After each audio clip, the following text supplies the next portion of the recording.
Assalamualaikum warahmatullahi wabarakatuh. Waalaikumsalam warahmatullahi wabarakatuh. Bagaimana kabarnya siswa-siswi kelas 4 MI? Kelas 4 apa ini?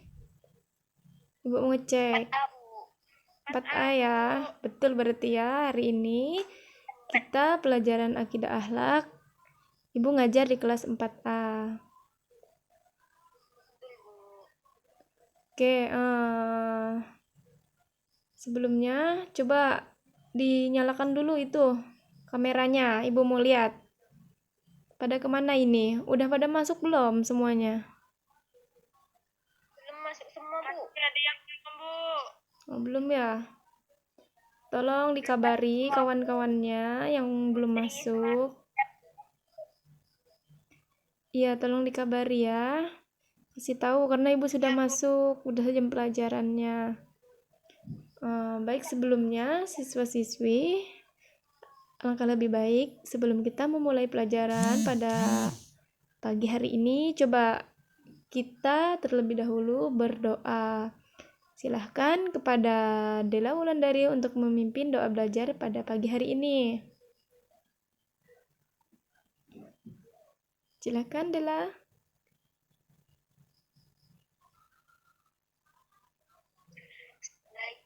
Sebelum kita memulai pembelajaran online kita pada hari ini, alangkah baiknya kita berdoa terlebih dahulu.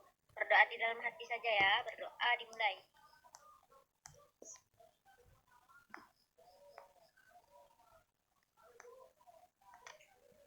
Berdoa selesai. Amin. Semoga pembelajaran kita pada pagi hari ini lancar ya, tanpa ada gangguan sinyal atau terputus. Diusahakan kalau yang belum masuk, silahkan diinformasikan untuk masuk. Yang udah masuk, semoga sinyalnya bagus ya sampai selesai. Karena memang kendalanya kalau online nih seperti itu. Si jaringan susah. Oke, sebelumnya Ibu mau mengabsen terlebih dahulu siswa-siswi kelas 4A pada hari ini. Yang tidak hadir memang sudah konfirmasi sebelumnya. Coba siapa? Seperti misalnya izin sakit atau sinyalnya susah. Sekretaris? Siapa yang tidak hadir pada hari ini? Putri, kemana dia? Tidak tahu, Bu, tidak ada konfirmasi. Tidak ada konfirmasi, belum bergabung juga ya? Ada lagi selain Putri? Udah Cynthia, Bu. Ada Cynthia, kemana dia? Udah Cynthia, Bu. Ya, kemana Oda? Tidak hadir?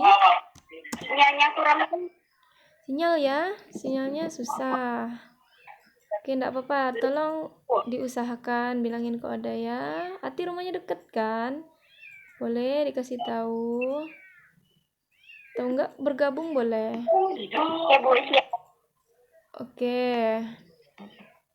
Siswa-siswi, sudah ya absennya. Jadi ada 2 orang yang tidak hadir. Baik, siswa-siswi, pada pertemuan hari ini kita akan mempelajari tentang beriman kepada Nabi dan Rasul. Pada pertemuan minggu lalu kita sudah mempelajari tentang beriman kepada qada dan qadar. Coba ada yang masih ingat tidak? Apa itu beriman kepada qada dan qadar? Ada yang masih ingat atau udah lupa?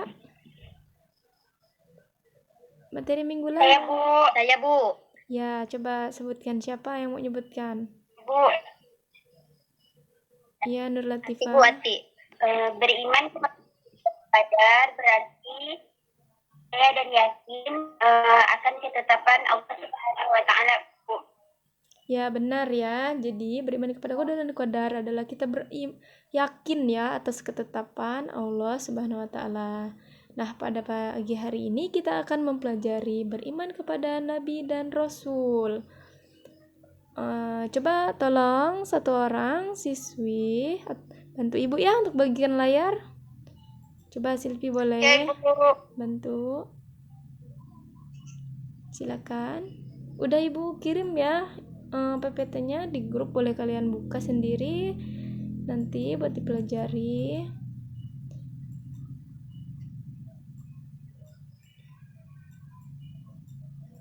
Sudah? Belum ya?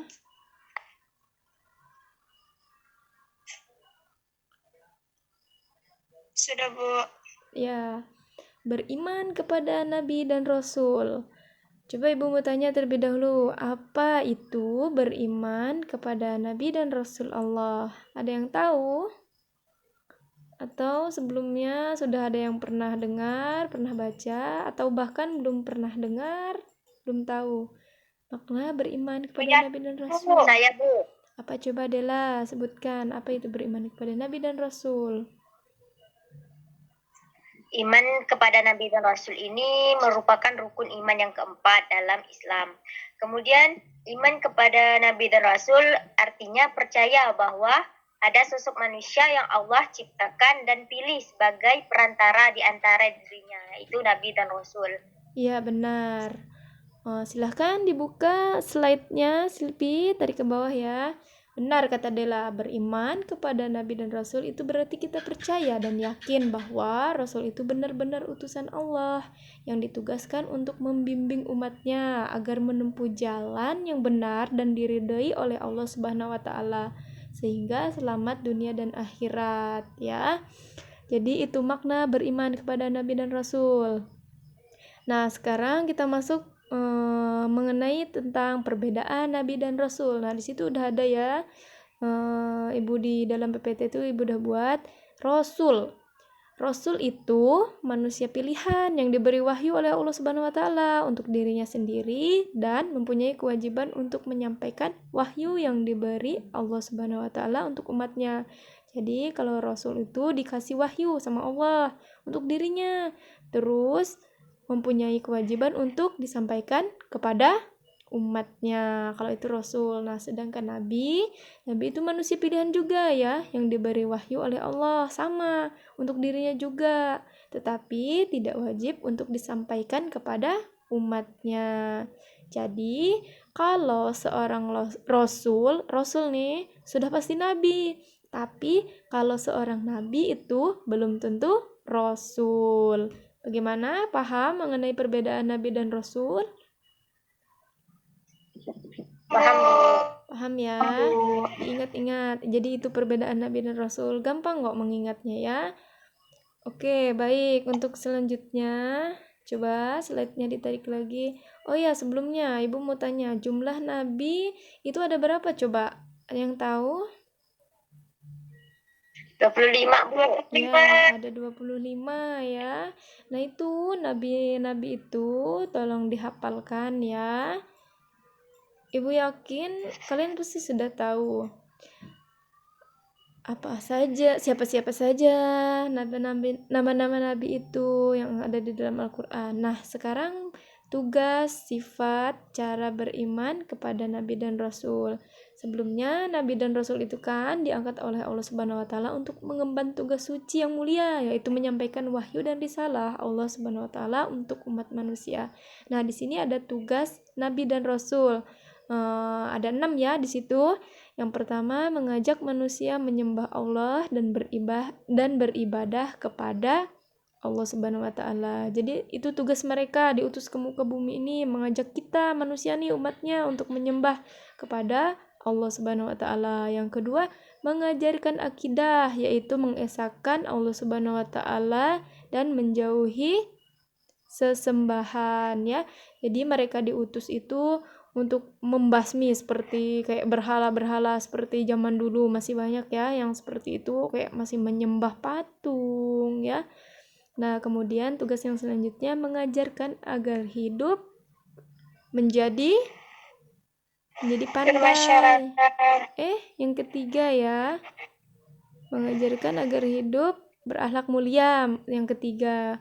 Jadi, kalian pasti tahu tugasnya Nabi dan Rasul, apalagi Nabi Muhammad ya, diutus ke muka bumi ini. Tugasnya untuk apa? Untuk menyempurnakan apa? Agama. Iya benar, agama. Maksudnya menyempurnakan akhlak manusia ya. Nabi Muhammad diutuskan untuk menyempurnakan akhlak manusia. Terus tugas yang keempat, mencerdaskan umatnya agar menjadi pandai.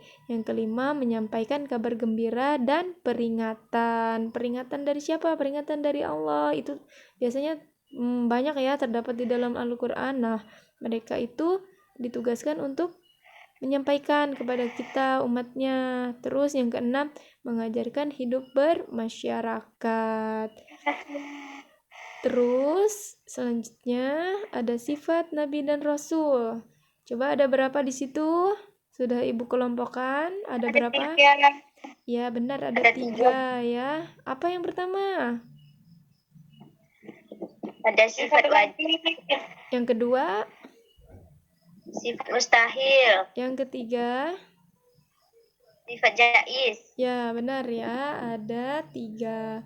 Coba slide berikutnya dibuka Silvi, kita bahas ya mengenai 3 sifat Nabi dan Rasul ini. Yang pertama sifat wajib terlebih dahulu. Tadi ada 4 ya. Yang pertama itu ada sidik. Yang sidik itu artinya apa? Sidik itu jujur ya, atau berkata jujur. Jadi seorang Nabi dan Rasul itu memiliki sifat jujur. Tidak mungkin mereka itu berdusta, berkata bohong ya, karena mereka manusia pilihan. Nah yang kedua ada amanah. Amanah itu artinya dapat dipercaya ya. Rasul menyampaikan wahyu itu pastinya Allah memilih mereka itu karena mereka itu dapat dipercaya, dikasih kepercayaan, mereka mampu untuk menyampaikan kepada kita umatnya. Lalu yang berikutnya ada tablik. Tablik itu artinya menyampaikan. Seorang Rasul menjadi mempunyai kewajiban ya, yaitu menyampaikan wahyu yang diberi oleh Allah Subhanahu wa taala terus untuk disampaikan kepada umat manusia. Lalu fatonah yang keempat. Fatonah itu artinya cerdas, pandai, ya, bijaksana. Kalau Nabi dan Rasul itu pasti memiliki sifat pandai seperti cerdas ya. Nggak mungkin mereka itu mohon maaf bodoh gitu ya, nggak mungkin karena mereka memiliki tugas untuk menyampaikan wahyu. Pasti pandai mereka menelaah, menyampaikan bagaimana caranya ya. Jadi itu adalah sifat wajib. Ada berapa tadi sifat wajib? Ada 4. Ya, ada 4. Nah, terus yang berikutnya, selain sifat wajib tadi ada sifat mustahil. Nah, sifat mustahil ini juga sama, ada 4. Sebenarnya sifat mustahil Nabi dan Rasul ini adalah kebalikan dari sifat wajib. Nah, yang pertama ada kizib. Kizib itu artinya dusta atau bohong. Sifat ini tuh tidak mungkin maksud Ibu dimiliki oleh Nabi dan Rasul. Nah, kizib ini kebalikan dari sifat tadi apa? Sidik ya. Balikan dari sifat sidik. Nah, yang kedua ada khianat. Khianat itu artinya tidak dapat dipercaya. Nah, tidak mungkin kan Nabi dan Rasul itu memiliki sifat khianat atau tidak dapat dipercaya. Nah, khianat ini kebalikan dari sifat apa tadi? Sidik, tablik ya. Lalu yang ketiga ada khitman. Khitman ini artinya menyembunyikan wahyu. Menyembunyikan wahyu ini kebalikan dari sifat amanah ya. Terus ada yang terakhir, ada yang 4, baladah artinya bodoh. Itu kebalikan dari sifat fatonah ya. Gampang sih sebenarnya untuk mengingatnya ya. Mustahil ini sebenarnya kebalikan dari sifat wajib. Oke, bagaimana bisa dipahami mengenai sifat mustahil Nabi dan Rasul? Bisa, Bu. Bisa ya. Oke, baik. Untuk selanjutnya yang ketiga yaitu sifat jaiz.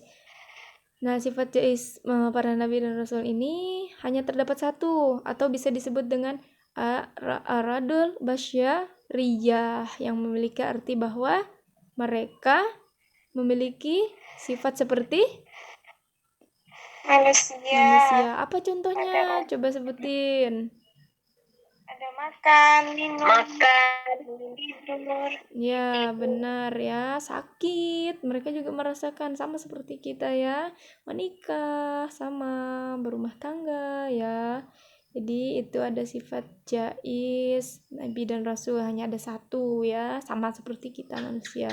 Nah, yang selanjutnya ada cara beriman kepada Nabi dan Rasul. Di sini ada 7. Yang pertama, mengetahui riwayat kehidupan dan ajaran yang dibawanya. Bagaimana coba caranya kita mengetahui riwayat kehidupan dan ajaran yang dibawanya, sedangkan kita tidak hidup di zaman mereka? Coba bagaimana caranya? Membaca buku sejarah. Ya, benar ya.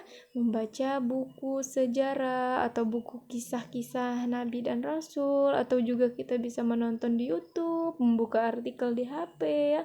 Banyak sekali zaman sekarang tuh mudah buat kita mengetahui riwayat atau kisah-kisah ataupun ajarannya ya yang dibawa oleh Nabi dan Rasul. Kita bisa membuka Al-Qur'an terjemahan ya. Jadi nggak mesti kita harus hidup di zaman mereka. Bukan berarti kita tidak hidup di zaman mereka, kita tidak mengetahui riwayat dan kisahnya.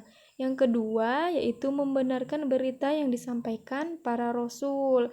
Ya, jadi kita sebagai umatnya, jadi harus itu ya, harus percaya, yakin, membenarkan. Membenarkan tuh maksudnya apa yang disampaikan. Oh iya, kita harus ngikut nih ajaran yang sudah disampaikannya. Terus yang ketiga, mengamalkan syariat yang dibawanya. Nah, sudah kita yakin, sudah kita membenarkan beritanya, kita percaya, terus kita harus mengamalkan syariat yang dibawanya.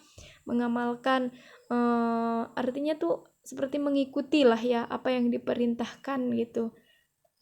Lalu yang keempat, mencintai dan membela para rasul. Yang kelima, meneladani akhlaknya. Akhlaknya harus diteladani, karena akhlak mereka tuh Masya Allah sangat jauh lah dari kita ya. Walaupun sama-sama kita nih makhluk ciptaan Allah, cuman mereka kan berbeda karena mereka itu manusia pilihan ya. Terus yang keenam, menghidupkan sunnah Rasul. Apa aja itu sunnah Rasul? Coba sebutkan, ada yang tahu tidak? Ayo. Puasa Senin Kamis, Bu.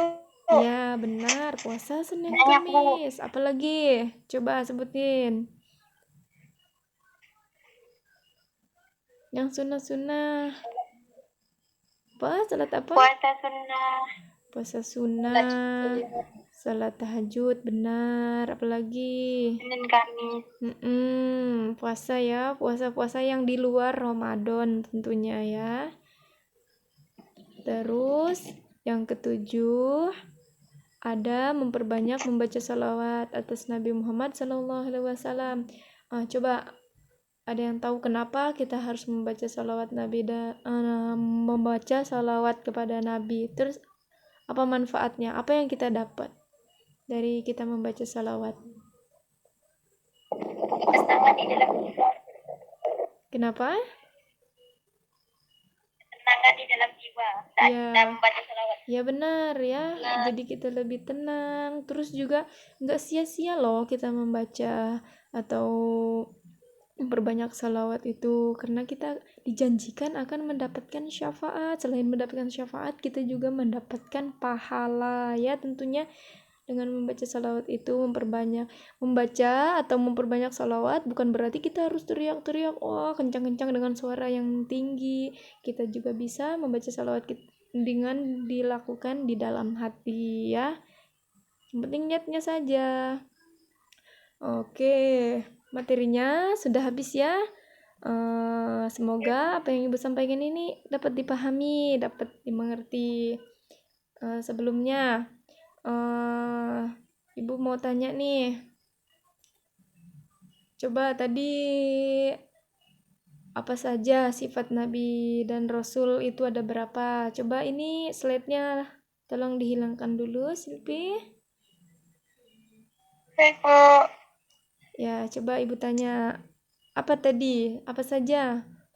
Sifat Nabi dan Rasul ada berapa tadi? Sebutin. Dikelompokkan ada berapa? Ada 3. Ada 3. Yang pertama? Yang pertama ada sifat wajib, kemudian sifat mustahil, dan sifat jaiz. Ya, benar ya. Ada 3. Ada mustahil, wajib, dan jaiz. Nah, jumlah nabi-nabi itu ada berapa coba? Ada 25, Bu. Ya, benar. Ada 25. Ibu mau tanya lagi nih. Nabi dan Rasul. Tadi kan sudah dibahas ya. Nah, coba sebutin. Kalau Rasul itu siapa sih? Rasul itu apa? Siapa dia? Apa tadi Rasul? Rasul itu manusia pilihan yang diberi wahyu oleh Allah Subhanahu wa taala. Nah, kalau Rasul itu belum tentu nabi, tapi kalau nabi itu kalau Rasul itu udah nabi, tapi kalau nabi itu kalau Rasul itu belum tentu nabi, tapi kalau nabi itu udah tentu Rasul. Ya, benar ya. Jadi kalau Rasul itu dikasih wahyu buat dirinya, terus disampaikan ke umatnya. Sedangkan Nabi dikasih wahyu buat dirinya sendiri, tidak disampaikan kepada umatnya. Jadi kalau kalau Rasul itu sudah pasti Nabi, sedangkan Nabi belum tentu Rasul ya. Oke, baik. Karena Ibu rasa kalian sudah paham ya mengenai materi pembelajaran pada hari ini. Sebenarnya materinya cukup, bisa dipahami, bisa kalian baca ya itu Bu PPT yang udah Ibu kirim di grup. Jadi Ibu menyimpulkan nih, biar Ibu saja ya yang menyimpulkan pembelajaran pada hari ini. Tolong disimak, catat ya. Jadi beriman kepada Nabi dan Rasul itu artinya kita yakin dan percaya bahwa Rasul itu benar-benar utusan Allah yang ditugaskan untuk membimbing umatnya agar menempuh jalan yang diridhoi Allah Subhanahu wa taala sehingga selamat dunia dan akhirat. Nah, tadi sifat wajibnya itu maksud Ibu kemudian tugas, sifat, dan cara beriman kepada Nabi dan Rasul. Yang pertama sifatnya itu ada 3 tadi ya, ada wajib, mustahil, dan jaiz. Terus tugas Nabi dan Rasul tadi ada berapa? Ada 6 ya. Ada 6. Terus cara beriman kepada Nabi dan Rasul. Cara berimannya dengan tadi ada 7, mengetahui riwayatnya, membenarkan berita yang disampaikan, mengamalkan syariatnya, mencintai dan membelanya, meneladani akhlaknya, kemudian menghidupkan sunnah Rasul, dan memperbanyak salawat. Oke, baik siswa-siswi, jangan lupa itu dicatat ya. Minggu depan Ibu tanya lagi, awas ya kalau masih lupa, nggak ingat, karena materinya gampang kok, bisa kalian baca di bukunya ya. Oke, Ibu rasa pembelajaran kita pada pagi hari ini sudah cukup ya? Bisa dipahami? Ada yang ingin ditanyakan tidak? Sebelum Ibu mengakhiri pembelajaran. Tidak, Bu. Tidak ya? Oke, Ibu rasa sudah paham. Boleh diakhiri pembelajarannya, silahkan. Kita tutup langsung doa penutup ya, silahkan, karena kita Google Meet, jadi istirahat masing-masing ya di rumah ya. Oke, silahkan Silpi untuk memimpin doanya penutup belajar. Baik, sebelum kita menutup pembelajaran, marilah kita sama-sama membaca doa kifaratul majelis. Subhanallahumma wa bihamdika asyhadu Oke, mari kita melafazkan hamdalah bersama-sama. Alhamdulillahirrabbilalamin. Oke, baik siswa-siswi, Ibu pamit undur diri ya. Ibu akhiri. Wassalamualaikum warahmatullahi wabarakatuh. Waalaikumsalam warahmatullahi wabarakatuh. Ya, terima kasih ya. Ya, terima kasih atas perhatiannya sudah menyimak ya. Ibu pamit undur diri. Ibu izin keluar grup ya.